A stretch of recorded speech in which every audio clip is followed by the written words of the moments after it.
Hello बच्चों, चलिए प्रश्न को पढ़ते हैं। इसमें लिखा है कि धरती के सूर्य के चारों ओर वृत्ताकार लगभग वृत्ताकार पथ पर घूमने पर विचार करें और नीचे लिखे दो वक्तव्यों में से कौन सा अधिक उपयुक्त है, ये हमें बताना है। तो बच्चों, पहला वक्तव्य दिया गया है कि सूर्य द्वारा धरती पर जो लगा गुरुत्वाकर्षण बल है वो अभिकेंद्र बल के बराबर है। फिर बच्चों बी, अगला बच्चों विकल्प है कि ये अगला बच्चों वक्तव्य है हमारा कि सूर्य द्वारा धरती पर लगा जो गुरुत्वाकर्षण बल है वही अभिकेंद्र बल है। तो बच्चों, इन दोनों वक्तव्यों में से कौन ज्यादा उपयुक्त है ये हमें बताना है। तो चलिए बच्चों, इस प्रश्न की मूल अवधारणा को हम देख लेते हैं बच्चों। तो बच्चों, इस प्रश्न की मूल अवधारणा में ये समझ लेते हैं कि कोई भी वस्तु अगर वृत्तीय पथ पर बच्चों गति करता है तो उसे एक अभिकेंद्र बल की आवश्यकता होती है बच्चों। और ये अभिकेंद्र बल की दिशा जो है इस प्रकार से केंद्र की ओर होती है बच्चों। तो अगर इसे अभिकेंद्र बल नहीं प्राप्त होगा तो ये वृत्तीय पथ पर गति नहीं कर सकता है बच्चों।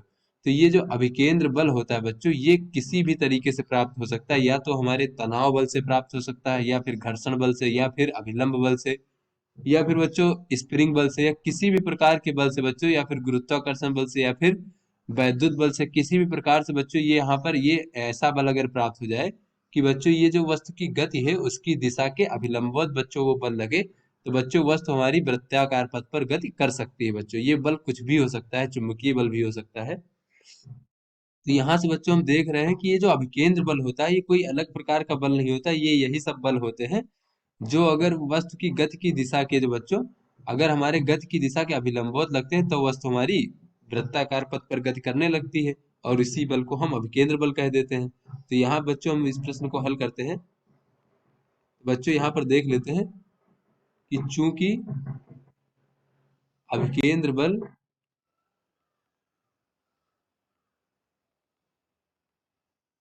कोई अलग बल नहीं है बच्चों, अलग बल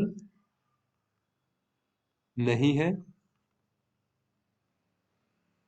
जो हमारे बच्चों जैसे तनाव बल होते हैं, तनाव बल जैसे डोरी में तनाव होता है, या फिर बच्चों स्प्रिंग में जो बच्चों बल है स्प्रिंग बल, या बच्चों हमारा जो घर्षण बल है अगर घर्षण बल, या फिर बच्चों अभिलंब बल,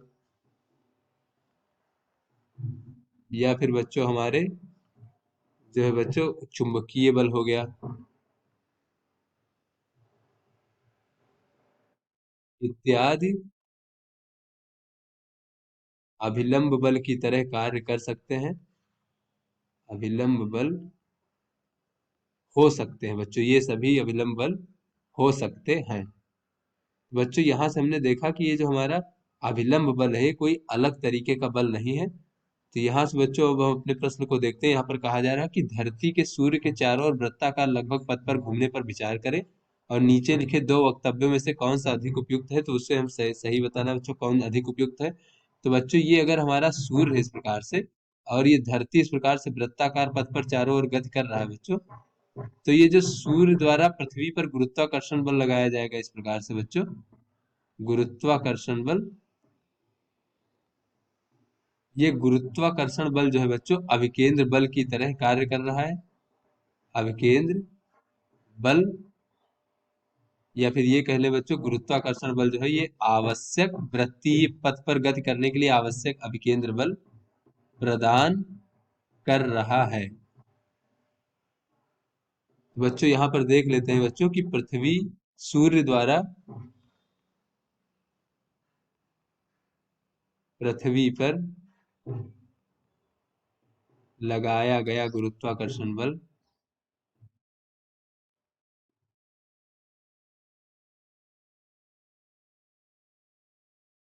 वृत्तीय पथ पर गति के लिए आवश्यक अभिकेंद्र बल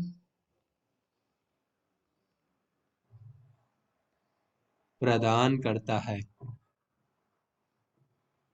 तो यहाँ से बच्चों में स्पष्ट हो गया कि अगर ये अभिकेंद्र बल कोई अलग प्रकार का बल होता और उसका मान अगर जो है ये गुरुत्वाकर्षण बल के बराबर होता, तब हम कहते कि ये जो है बच्चों सूर्य द्वारा धरती पर जो लगा गुरुत्वाकर्षण बल है वो अभिकेंद्र बल के बराबर है। किंतु बच्चों ये जो गुरुत्वाकर्षण बल है यही अभिकेंद्र बल प्रदान कर रहा है। तो बच्चों ये जो दूसरा वक्तव्य है कि सूर्य द्वारा धरती पर लगा गुरुत्वाकर्षण बल अभिकेंद्र बल है, ये कहना अधिक उपयुक्त है। तो यहाँ से बच्चों हम कह सकते हैं कहता है यह कहना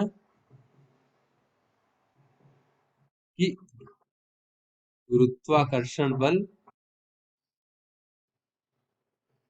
बल अभिकेंद्र बल है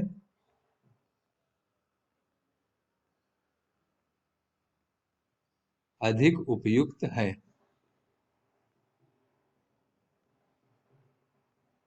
तो यहाँ से बच्चों ये स्पष्ट हो गया कि ये जो दूसरा वक्तव्य है ये अधिक उपयुक्त है।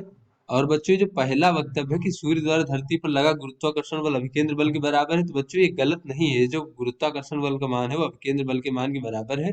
किंतु बच्चों गलत पहला भी नहीं, लेकिन दूसरा वाला जो है ये अधिक उपयुक्त है। तो आशा करते हैं बच्चों ये आपको समझ में आ गया होगा। धन्यवाद।